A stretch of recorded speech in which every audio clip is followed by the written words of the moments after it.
de encontro, de bate-papo, de conversa. Vocês estavam aí esquentando o coração com essa música épica que eu escolhi para essa noite maravilhosa que a gente vai ter agora. Sejam todos muito bem-vindos mesmo. Eu sei que tem gente conhecida por aqui, tem gente de Goiás, de Brasília, gente de Minas Gerais, das caravanas aí que vieram prestigiar o nosso encontro.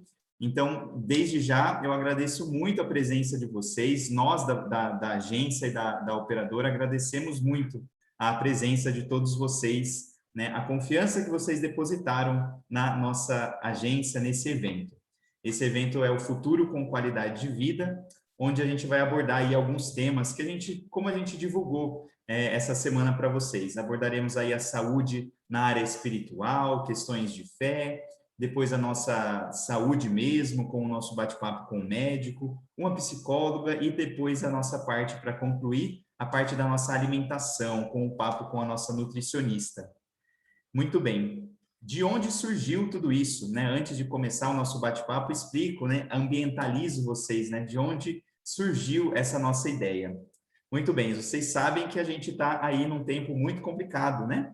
Desde março do ano passado, né, quando, né, estourou essa pandemia, nós fomos colocados dentro das nossas casas, né, enfrentando um vírus e uma situação que fugia totalmente das nossas mãos, né? Uma situação muito nova, diferente de tudo aquilo que a gente já tinha vivido até hoje, né? Os mais velhos ou os mais novos, não importa, é novo, é uma novidade e cheia de desafios.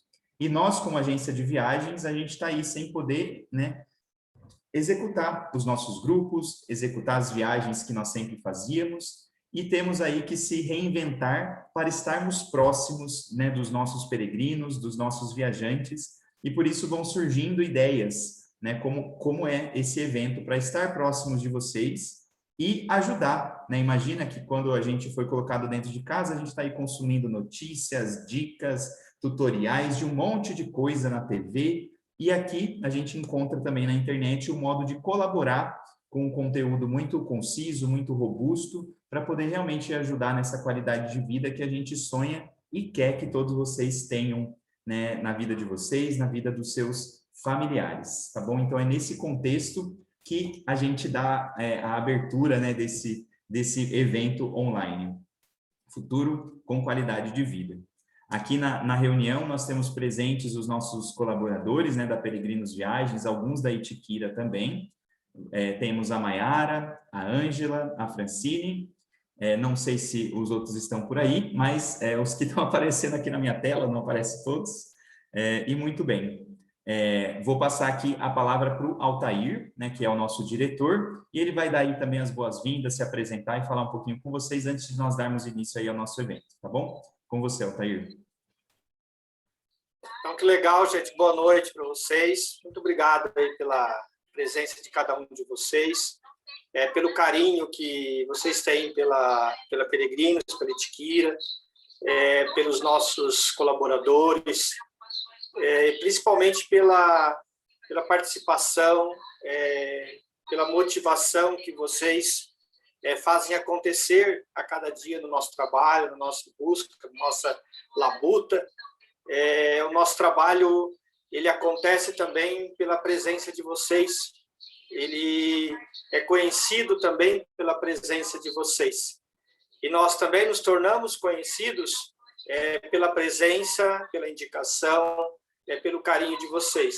Eu costumo dizer que a Peregrinos, a Itiquira, a nossa empresa, ela é privilegiada, porque ela é motivada sempre por um grande grupo de pessoas que nos apresentam, que nos indica, e que principalmente nos motiva para continuar buscando. Então, nós somos conhecidos, claro, pelo nosso trabalho, pela nossa descoberta desse nicho de mercado, mas nós também somos conhecidos pela indicação de cada um de vocês que vem, que aprecia, que acredita, que torce e que proporciona o nosso trabalho acontecer. Então, nesse momento, nós queremos fazer uma troca com vocês. Queremos apresentar uma proposta, queremos apresentar um modo de viver, né, que é cuidar da nossa saúde, cuidar da nossa vida, da nossa autoestima, nos colocar na condição de sermos saudáveis. E, em sendo saudáveis, poder olhar para frente e acreditar na capacidade de cada um de nós. Então, esse trabalho que nós estamos preparando, que nós preparamos, e agradecer em modo especial aos nossos parceiros, hoje em modo especial ao Padre Cleito, que é um grande parceiro nosso, que já viajou, né, com a gente. Eu tive o privilégio de fazer essa viagem com o Padre Cleito, né, uma experiência muito legal. É uma pessoa também muito imbuída da capacidade de discernimento, de nos mostrar também de como nós devemos acreditar em cada um de nós. Então, eu gostaria de agradecer cada um de vocês que está aqui, agradecer aos meus colaboradores, de modo especial aí, a Francine, a Ângela, a Maiara, o Adalberto, a Thalita, e a Maiara e o Murilo, que estão comigo na frente desse projeto que nós elaboramos e estamos aqui hoje com essa proposta para vocês. Então, nós já tivemos outras experiências, como foi o curso de inglês, foi muito legal, muitos estão aqui, né? E agora nós, com esse momento, queremos estar junto, nos fazer presente junto com vocês. E com vocês, nós queremos continuar caminhando, porque juntos nós somos mais fortes, porque juntos nós conseguimos acreditar na capacidade do outro, que é colocado ao nosso lado e nos condiciona a olhar para frente. Então, muito obrigado, em modo muito especial hoje ao Padre Cleito, que vai nos conduzir nesta noite. Perfeito, Altair, muito obrigado pelas suas palavras. E sem mais delongas, né, como o Altair falou, hoje a palavra e aí a condução desse encontro é com o Padre Cleiton, e não vou falar mais nada aí sobre ele, vou deixar que ele se apresente e já assuma aí, Padre, o conteúdo e as informações que o senhor veio trazer para nós, e entre nós vamos conversando. Antes de começarmos, pessoal, eu gostaria que, acho que todos os microfones estão mutados, sim, mas não abram para a gente não ter interferências e barulhos de fora. A câmera você pode deixar aberta, que a gente gosta de ver vocês, fiquem tranquilos. E depois, se vocês tiverem comentários, dúvidas, algumas, né, o que vocês gostariam de falar, as mensagens aí, elas estão para isso. A Maiara, ela vai monitorar essas mensagens e passá-las no final para nós. Então, Padre, né, o encontro é todo seu e muito obrigado. Joia, Murilo, muito obrigado. O Altair dizia que a Peregrinos ela vai sendo conhecida pela palavra de um que passa para o outro. E eu conheci a Peregrinos justamente pela Cidinha, numa reunião do Conselho da Catequese no estado de São Paulo, né? É o Regional Sul 1, e assim, depois conheci o Altair, a gente fez a peregrinação e foi uma experiência maravilhosa, uma alegria a gente estar aqui. E tem muito a ver com o que a gente vai conversar, olhar a nossa vida também como uma peregrinação, como uma grande descoberta, uma grande busca, né? Eu não vou me apresentar muito assim, porque às vezes a gente apresenta as coisas que nem são as mais importantes da vida, né? Eu gosto, por exemplo, de dizer que eu sou São Paulino, isso é o primeiro item, mas outras coisas vocês vão descobrindo depois, tá bom? E aí a gente se concentra no assunto. Quem quiser o meu Instagram, está aí bem visível, @Padre Cleiton Silva, e depois a gente pode continuar a conversa pelas redes sociais. O nosso encontro ele tem uma introdução e 2 assuntos. Porque como a gente vai falar de esperança em tempos difíceis, então a introdução que a gente tem que se fazer é o seguinte: quando a gente passa um tempo difícil, esse tempo ele está dentro de um problema ou do mistério. Não se preocupem que eu vou tentar explicar a diferença entre essas coisas. Depois, como que a gente identifica um tempo difícil? Tempo difícil é sinônimo de tempo ruim? Tem momentos da vida que são extremamente difíceis e são de grande valia para a nossa existência, para a nossa identidade, para tudo aquilo que a gente deve se tornar e que ainda não descobriu que tem que se tornar. E o tempo difícil ajuda a gente a descobrir. E depois olhar, então, o segundo bloco, olhar a esperança e como é que ela deve se desdobrar na vida da gente, tá? Então, vamos começar pelo primeiro ponto, a diferença entre mistério e problema. Quando alguma coisa tira a gente muito do sério e deixa a gente assustado, deixa a gente mal, deixa a gente para baixo, a primeira pergunta que a gente precisa se fazer é: Eu estou diante de um problema ou estou diante do mistério? Não estou falando nem de um mistério.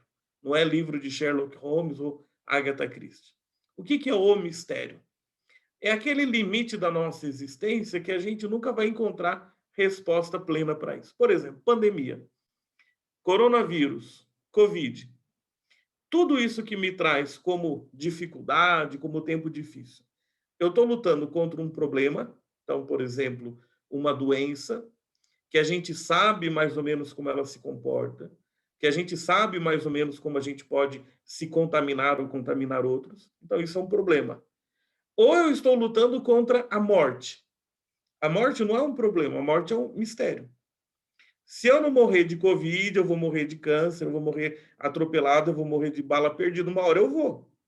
Até para quem, né, tem às vezes alguma situação mais difícil com o tema da morte, geralmente no mundo, quase que 80% morrem de uma morte já avisada, anunciada e tudo mais. 20% é que tem sorte de não morrer assim, mas morre com uma bala perdida, um acidente em casa, alguma coisa desse tipo. Então, se o nosso problema for o mistério, não adianta, né? Ele faz parte de um limite da nossa existência.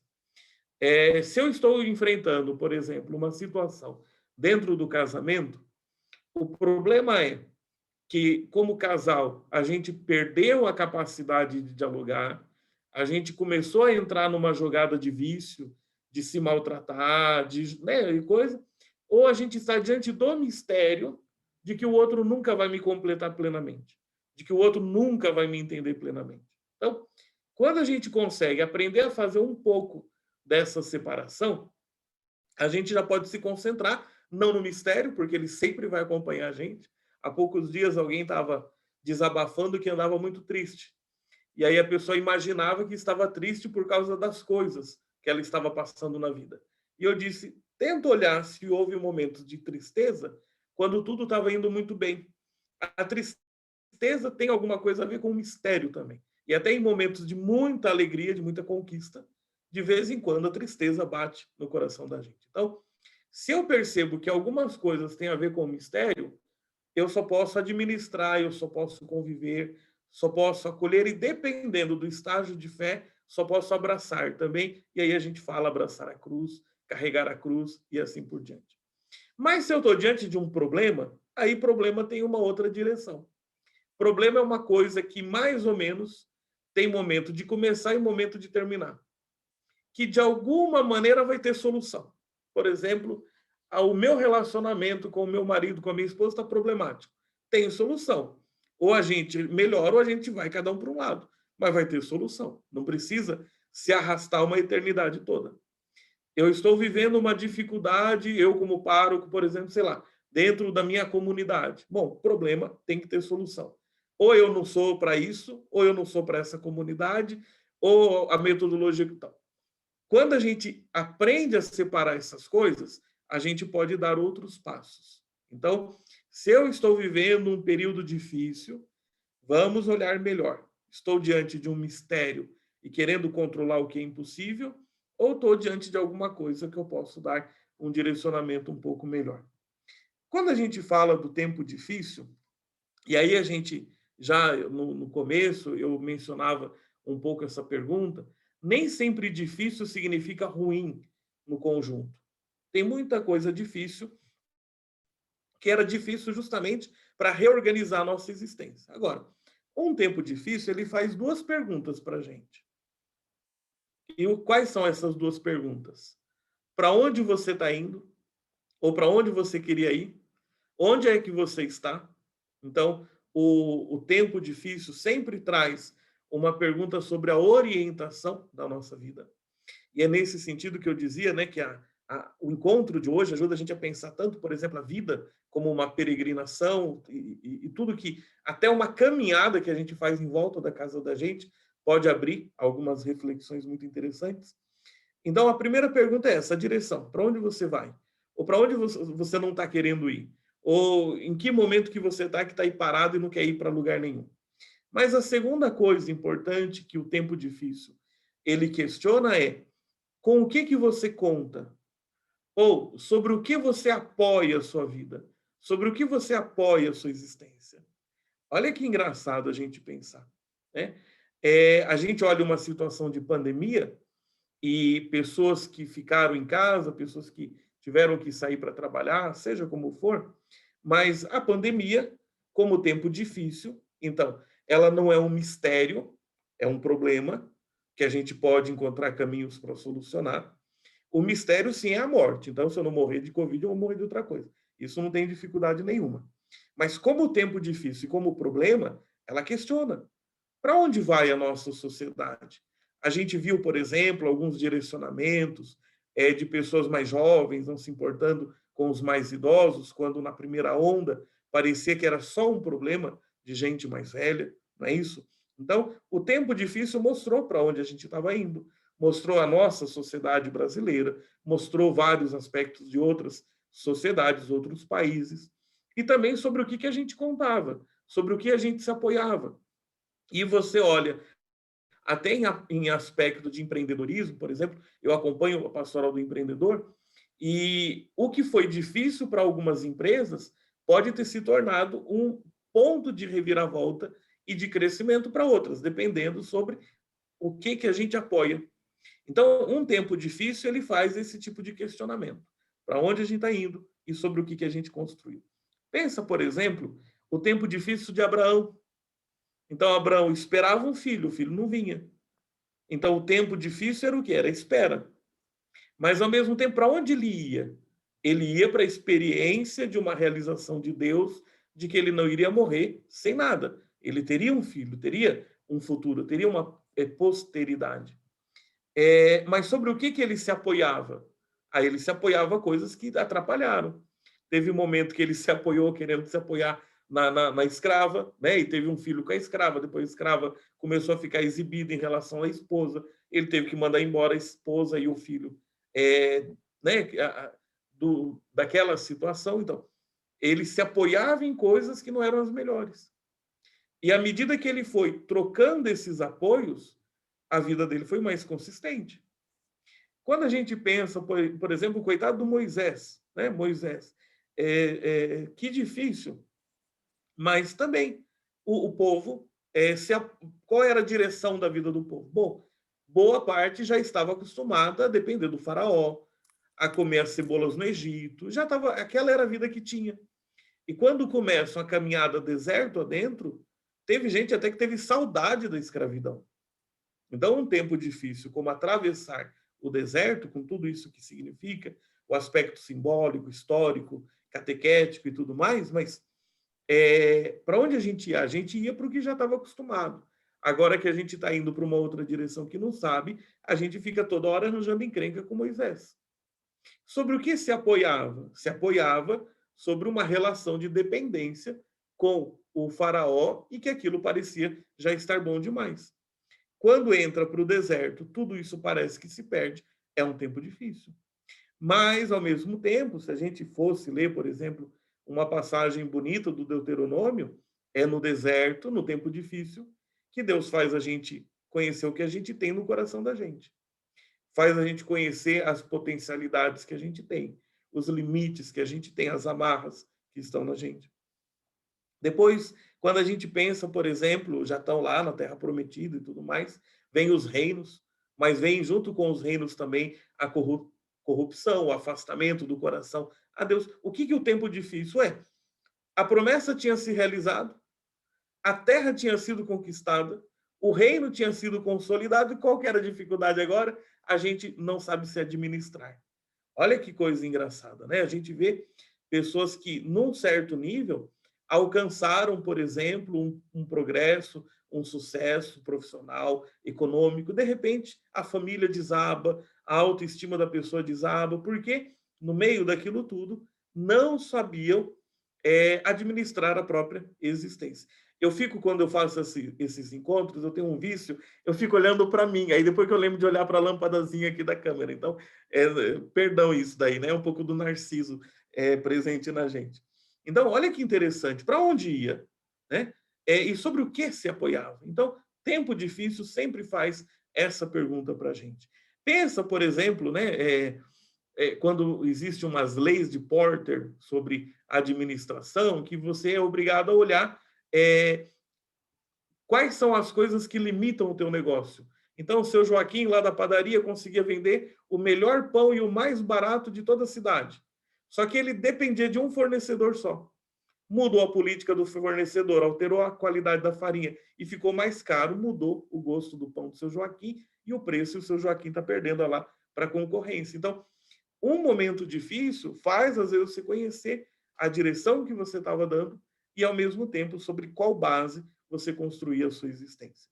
E assim vai. Tantas coisas. Quando a gente pensa a questão do tempo difícil, sempre lembra, o tempo difícil me traz uma pergunta: para onde eu estou indo, para onde eu estava indo, para qual direção eu estava dando a minha vida, e, ao mesmo tempo, sobre o que eu estava construindo a minha existência.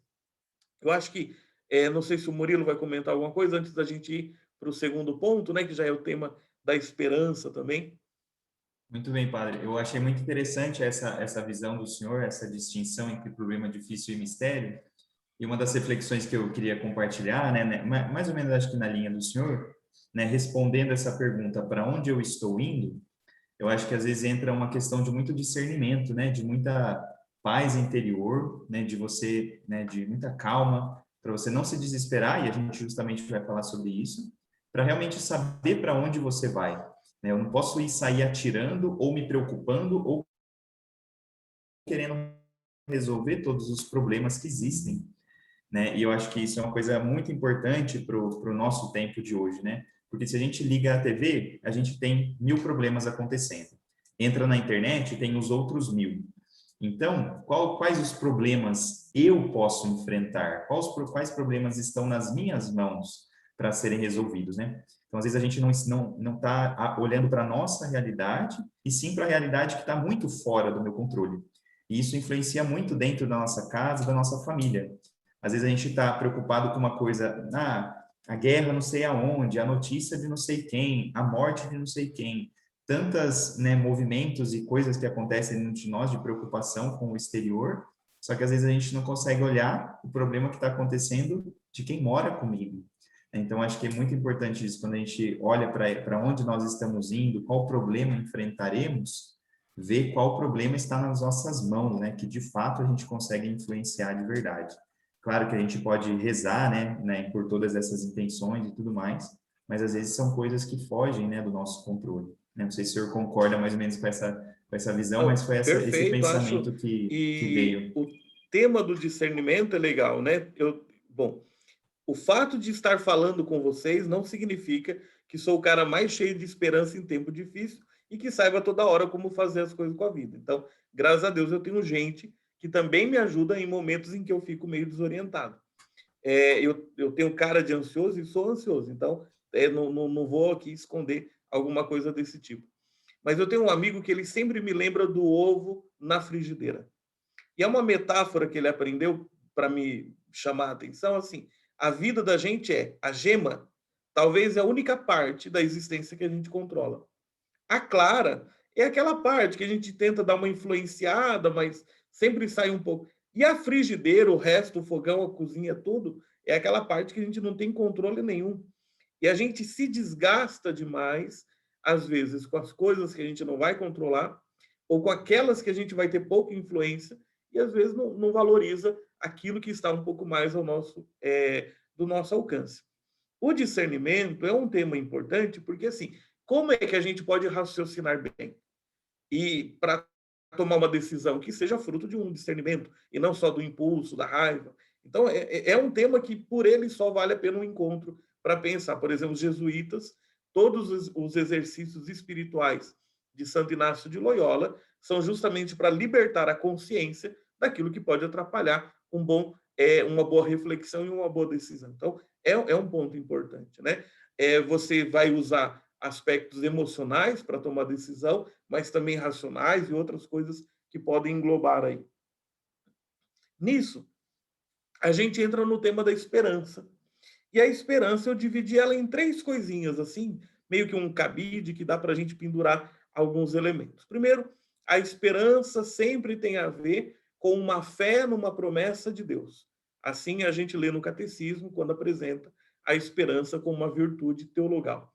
É como que uma âncora, é como que uma direção que faz com que assim eu enxergue que quando não estou enxergando, Deus ainda assim está conduzindo as coisas. Então, a esperança ela tem a ver com isso. Eu tenho um relacionamento com Deus, ele tem por mim um tipo de predileção, alguma coisa que ele me conta, e que me conta no Filho dele, no Evangelho, e aconteça o que acontecer, eu vou me manter fiel. Então, a fidelidade lembra aquela frase que o pessoal diz? Mesmo quando estiver com medo, vai com medo mesmo. Não sei o que aconteceu. Tá normal, né? Estão me ouvindo? Estou Joia. te ouvindo. Joia. Então, esse aspecto, assim, é muito interessante a gente pensar. Então, a esperança é alguma coisa que me faz ficar na mesma direção, que eu entendo que seja melhor, independente um pouco das coisas que aconteçam.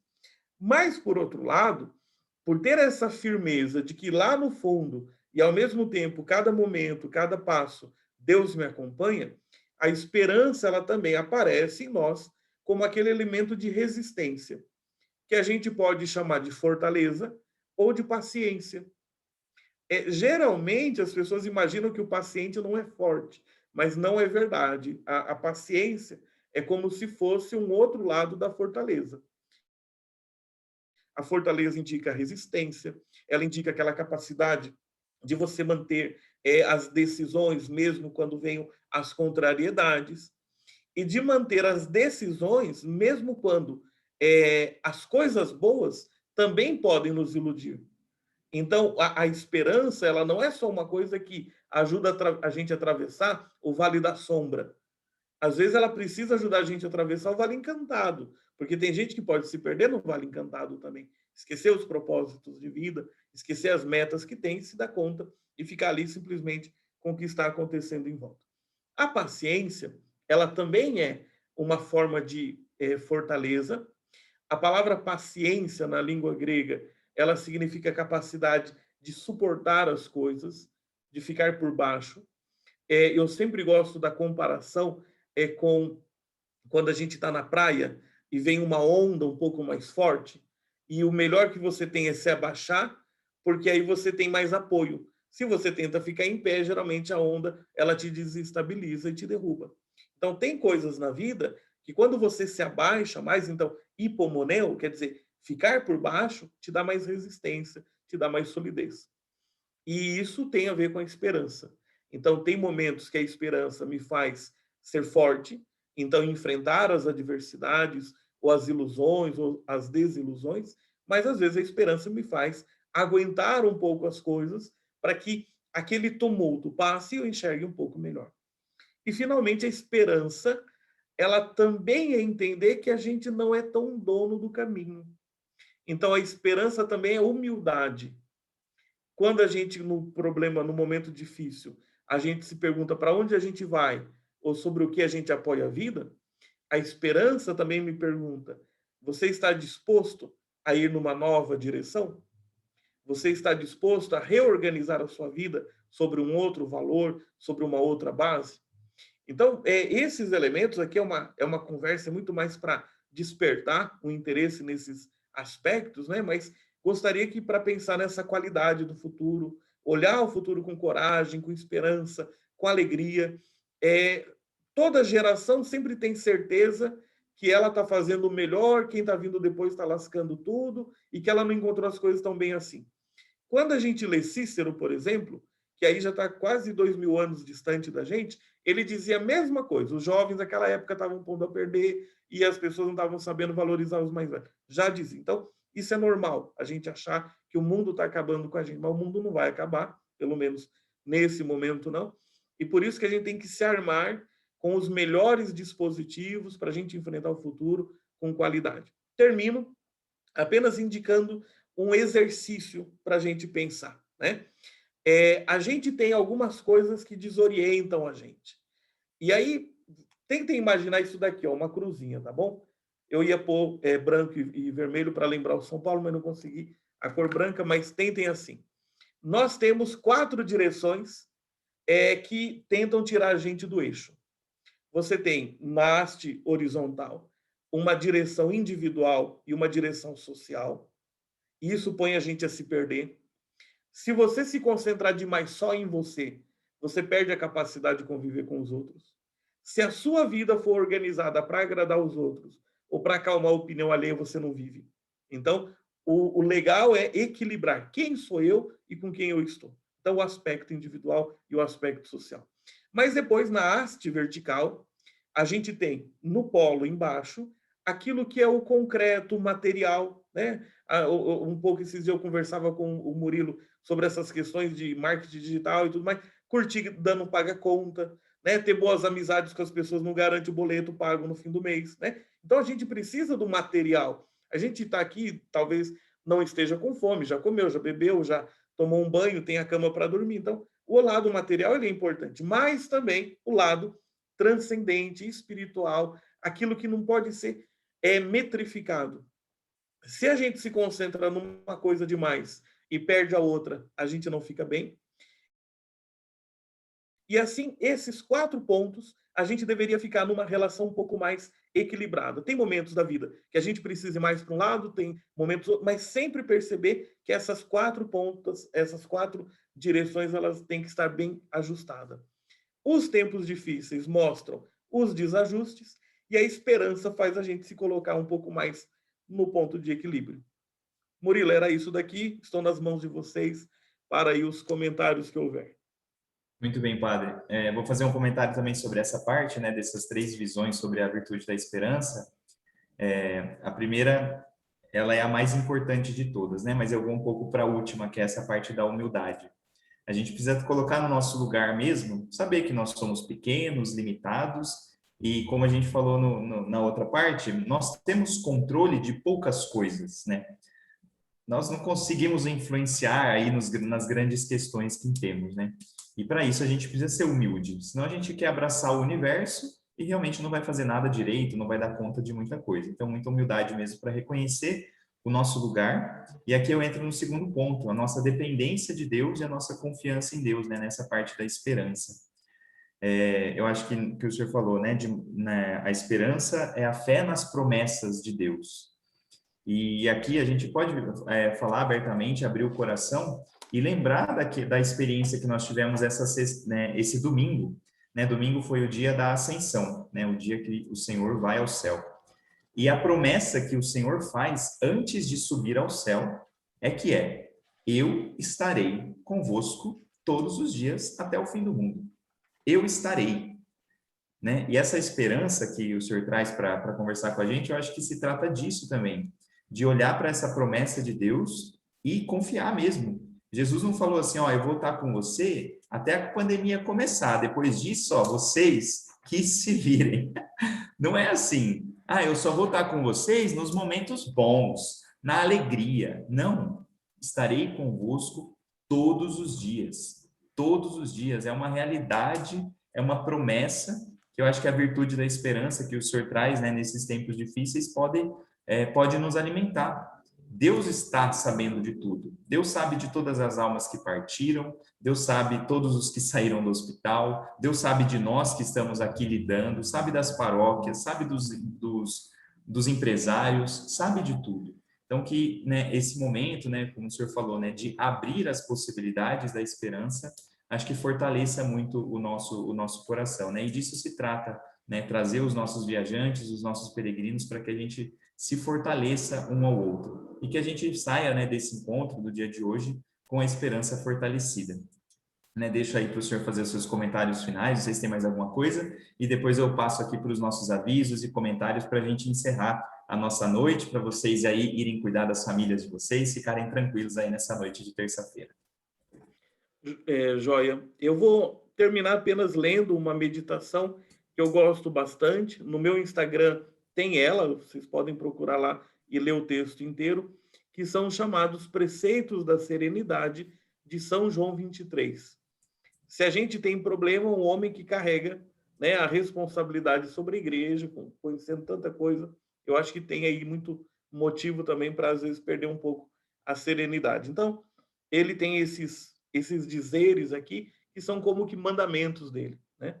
Então, diz assim: tratarei de viver exclusivamente este meu dia, sem querer resolver os problemas da minha vida, todos de uma vez.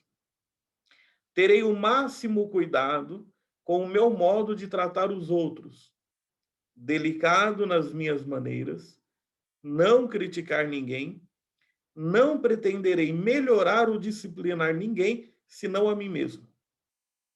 Me sentirei feliz com a certeza de ter sido criado para ser feliz, não só na vida eterna, mas também neste mundo. Me adaptarei às circunstâncias, sempre entender que elas se adaptem todas aos meus desejos. Dedicarei 10 minutos do meu tempo a uma boa leitura, lembrando-me de que assim como é preciso comer para sustentar o meu corpo, assim também a leitura é necessária para alimentar a vida da minha alma. Praticarei uma boa ação sem contá-la a ninguém. Farei uma coisa que não gosto, e se for ofendido nos meus sentimentos, procurarei que ninguém o saiba. Farei um programa bem completo do meu dia. Talvez não o execute perfeitamente, mas em todo caso vou fazê-lo. Guardarei bem duas calamidades, a pressa e a indecisão. Ficarei bem firme na fé de que a divina providência se ocupa de mim, mesmo se existisse somente eu no mundo, e ainda que as circunstâncias manifestem o contrário. Não terei medo de nada em particular. Não terei medo de desfrutar do que é belo e não terei medo de crer na bondade. Muito bem. Depois a gente pode compartilhar com vocês, né, toda essa reflexão, pessoal.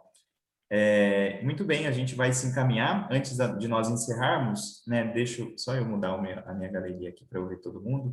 Perfeito, agora sim.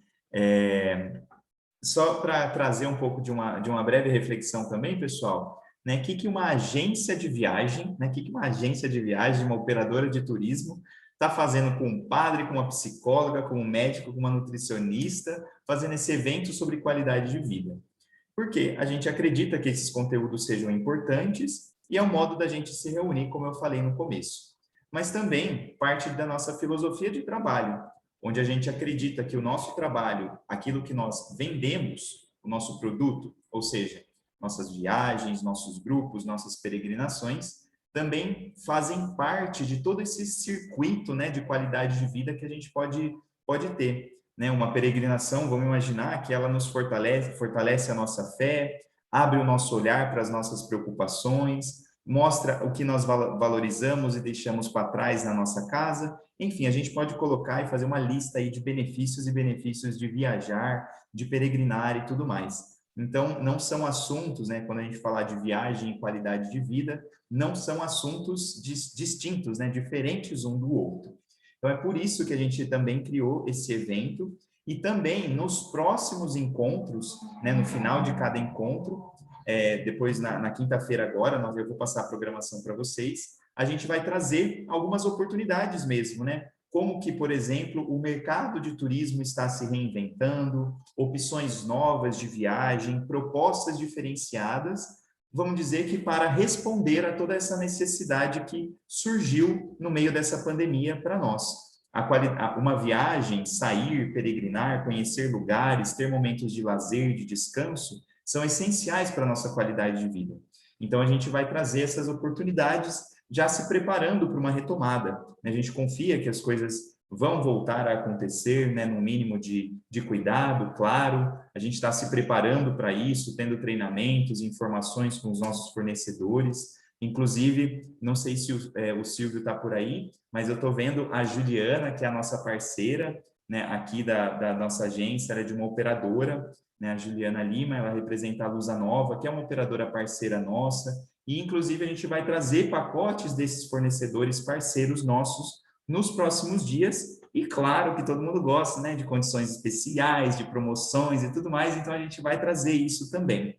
Então é um modo de nós nos unirmos, nos prepararmos para o futuro e também fortalecer e fazer a divulgação do nosso produto, para que, quando vocês venham a viajar, Lembrem do nosso rosto, do nosso nome da nossa empresa e entrem em contato com a gente quando tudo isso, né, voltar a acontecer com a graça de Deus, né, confiando que Ele está conosco todos os dias até o fim do mundo e, inclusive, em todas as nossas viagens. Olha que maravilha.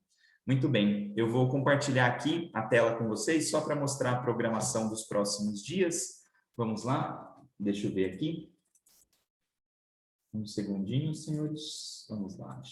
Agora não tem música épica, não é final de filme, não é, não é nada. Aqui é só um slide tranquilinho. Então, muito bem, ó, e Futuro com Qualidade de Vida é o nosso evento online, sempre às 19h30. Olha que maravilha, não coloquei as datas nesse slide, mas eu lembro de todas. Perdão, gente, falhei. Mas tudo bem. O nosso próximo encontro, hoje nós tivemos, né, com o Padre Cleiton. Depois, na quinta-feira agora, às 19h30, a gente vai ter o Dr. Henrique Pessoa, médico, meu amigo pessoal também, né? E a gente conversou bastante sobre o que nós vamos falar para vocês e tá muito bacana, tenho certeza que vocês vão gostar. Ele é super simpático, muito alegre, vai ser muito, muito bom. Na semana que vem, nas mesmas datas, terça e quinta, ou seja, 25 e 27 de maio, na terça-feira, a gente vai ter a psicóloga Maria Cláudia, também minha amiga, os três são meus amigos, mas a minha amiga, minha madrinha de casamento, inclusive, a Maria Cláudia. Ela é psicóloga, cognitivo-comportamental, ela vai ir aí no centro do nosso comportamento, da nossa atitude e disposição diante das coisas que acontecem ao nosso redor. E depois, fechando o nosso evento, a nutricionista Maria Júlia, que vai falar aí como a nossa alimentação interfere nessa qualidade de vida. Então, se lá na frente, daqui a um ano ou 2 anos, a gente quer ter uma vida melhor, uma vida mais estável, com mais qualidade, com mais saúde, a minha alimentação interfere e eu preciso começar hoje a mudá-la, a transformá-la. Tá bom? Então, essa é a propaganda dos nossos próximos encontros. Eu espero vocês nesses próximos dias, não faltem, façam valer aqui o nosso esforço e também a gente é uma oportunidade de nós nos encontrarmos, tá bom? E aproveito também aqui a oportunidade, né, publicamente, agradeço muito, de coração mesmo, ao Padre Cleiton, que topou, né, falar conosco, abraçou esse evento com a gente, ajudou a divulgar. Inclusive, rezamos o terço em 2 últimas semanas com ele. Então, é uma pessoa muito próxima, um sacerdote muito querido. Então, Padre, agradeço muito a sua presença conosco, as suas palavras. E eu tenho certeza que nessa noite a nossa esperança sai muito mais fortalecida, muito mais esclarecida. E bola para frente, né? O mundo é maravilhoso, Deus está conosco e a gente se vê na próxima quinta-feira. Espero vocês na quinta-feira, hein, pessoal? Então, muito obrigado. Deixem um tchauzinho aí para a câmera de vocês. Eu vou finalizar a tela aqui, Mayara, para todo mundo dar um tchauzinho para a tela. Vamos ver. Daí você filma a gente aí. Aê, pessoal, muito obrigado. Até a quinta-feira. Beijo no coração. Quem quiser ligar o microfone para falar um tchau, fiquem à vontade. Boa muito noite, obrigado. gente. Altair, um abração. Murilo, Mayara, vocês todos. Boa noite. Deus abençoe, gente. Boa noite, Foi um prazer. Boa noite, As vizinhas, os vizinhos, os familiares. Boa noite, foi ótimo, parabéns. Boa noite. Obrigada por... Parabéns a Boa todos. noite a todos. Muito bom, valeu. Oi, Zoilda, conheci a voz da senhora. Que legal. Very good, very good. Tem os alunos de inglês aqui. Nossos alunos do inglês, que maravilha. Terezinha, Ana Clara, vi alguns aí. A Henriqueta, tô sentindo falta da senhora nas aulas, dona Henriqueta? Pois é. A dona Pode Maria aparecer. Rita, dona Dirce, Maria Rita, Dirce, dona Ilse. Ilse também, Socorro. Que maravilha, pessoal. A gente vai encerrar aqui a nossa sala. Muito obrigado pela presença de vocês. Um beijo no